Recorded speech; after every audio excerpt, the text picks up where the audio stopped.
series of checks on behalf of the public who use our register to ensure that the person is who they say they are, the qualifications that they claim are genuine, that they've been trained in each of the treatments that they carry out, and that they're appropriately insured to do so. In the last 12 months, we received over 934 patient complaints, 83% of which were treatments that were administered by non-healthcare professionals, so beauticians, hairdressers, and lay people actually.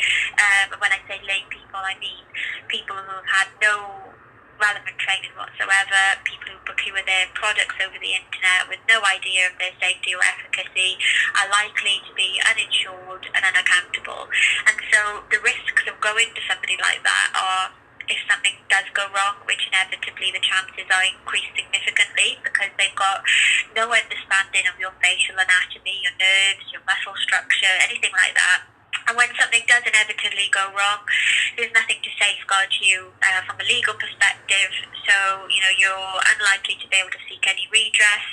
And even worse than that, that person probably is not competent to manage or identify the complications when they arise.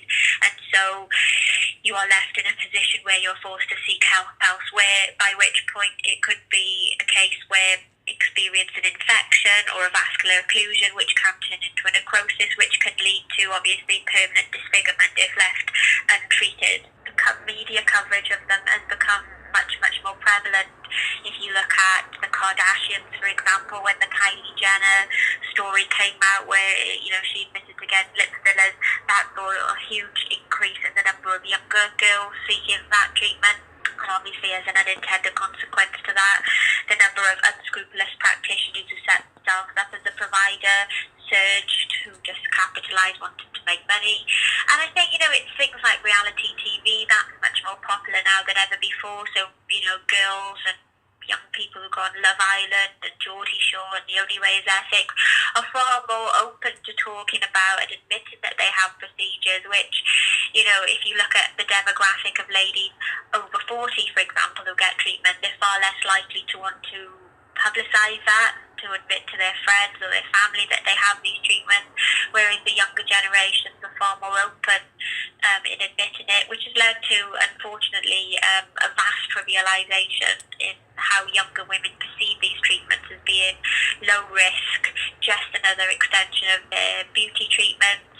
And they compare treatment providers on price alone, which often leads them into the wrong hands because they've just opted for the cheapest practitioner.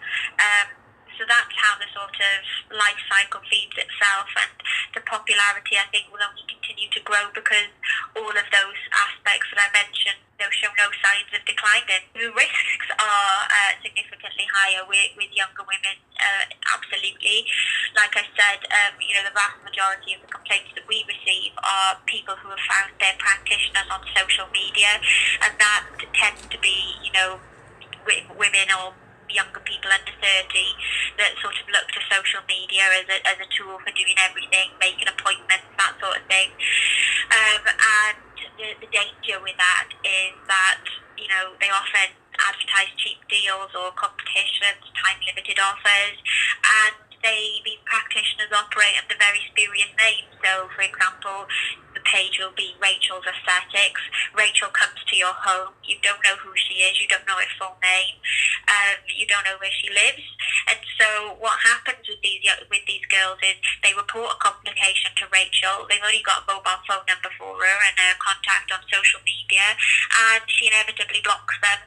That person's got no way of tracing them beyond their number and social media, and so that's how the sort of cycle goes. And when Rachel accumulates a lot of complications and complaints, she shuts that page down and pops up again somewhere else under an equally spurious name.